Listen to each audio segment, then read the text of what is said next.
Je voudrais commencer, et le thème que j'ai donné ce soir, c'est un suivi, c'est la suite de ce que j'ai commencé à enseigner il y a plusieurs jeudis.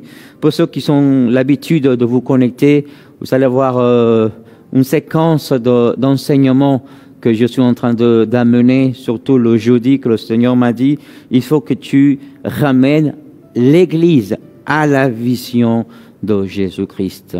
Et c'est une des choses qui Dieu a parlé à mon esprit, et je dois réveiller l'Église pour la fin des temps à évangéliser. Et comme vous voyez, comme nous sommes dans un état d'urgence, l'État, vous pouvez vous renseigner, l'État est dans un état d'urgence. Le gouvernement est dans un état d'urgence. C'est-à-dire qu'il y a une urgence en ce moment.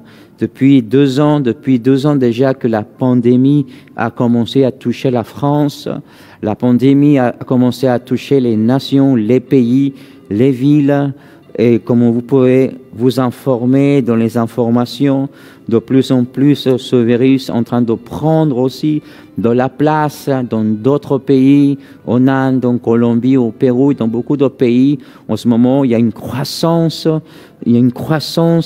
de personnes qui sont en train de mourir à cause de cette pandémie. Les nations sont dans un état d'urgence. Le gouvernement français est dans un état d'urgence. Les maires, les gouvernements, le Sénat et toutes les autorités de cette nation sont dans un état d'urgence. Dans un état d'urgence pour trouver une solution pour sauver tellement de personnes qui sont en train de mourir. Je ne sais pas combien de morts, de décès il y a en France encore pour l'instant, mais chaque semaine, chaque jour, le nombre de décès augmente.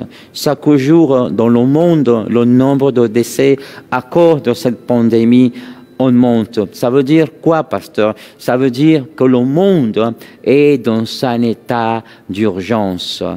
Une urgence pour sauver des personnes, pour trouver les vaccins. Et encore, les vaccins ne sont pas aussi 100% efficaces.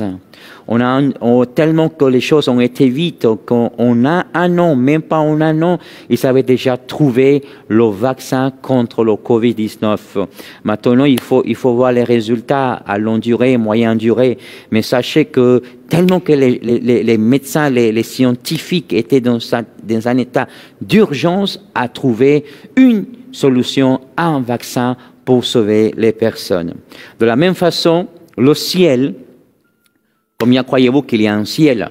Le ciel est dans un état d'urgence. Et vous pouvez savoir que ce vaccin, pour certaines personnes qui sont déjà vaccinées, peut sauver des personnes. Selon les scientifiques, selon les spécialistes, les médecins, ce vaccin peut sauver des personnes. Un grand nombre de personnes. Sachez que moi, je ne suis pas vacciné. Je ne sais pas si vous êtes vacciné, mais la priorité, c'est pour les personnes qui sont facilement en danger par rapport à ce système, ce Covid-19. Je voudrais partager cette connexion dans quelques minutes. On va aller plus loin. Je suis dans l'introduction. Et avant d'aller plus loin, je voudrais vous dire que le ciel est dans un état d'urgence. Le ciel est dans un état d'urgence. Le vaccin peut sauver des personnes. Et gloire à Dieu si ce vaccin peut sauver des personnes. Gloire à Dieu s'il peut réduire le nombre de décès. Gloire à Dieu si cette personne peut arriver dans d'autres pays en ce moment que des gens sont en train de mourir. Et vraiment, ce vaccin peut sauver des personnes contre cette maladie, contre cette pandémie. Mais malheureusement, ce vaccin peut seulement sauver des personnes, mais pas d'âme. Les médecins, l'homme peut sauver une personne de la mort, de la maladie, d'un accident, mais il ne peut pas sauver une âme. Il y a une différence entre un corps humain, une personne et l'âme. Sachez que nous sommes faits de la poussière. Dieu a soufflé en nous et nous a donné la vie, le souffle de vie. Mais moi, je suis comme dit la Bible, et je voudrais vous lire très vite ça, et Ecclésiaste, chapitre 12, verset 7. Avant que la poussière retourne à la terre comme elle était, et que l'esprit retourne à Dieu qui l'a donné. Pasteur, comment ça fait? Ça veut dire que l'homme peut sauver un nombre de personnes grâce à ce vaccin.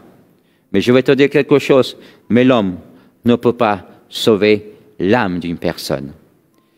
L'homme pourra sauver, encore une fois je le dis, de nombreuses personnes à travers un vaccin, à travers la médecine, mais il ne pourra jamais sauver une âme.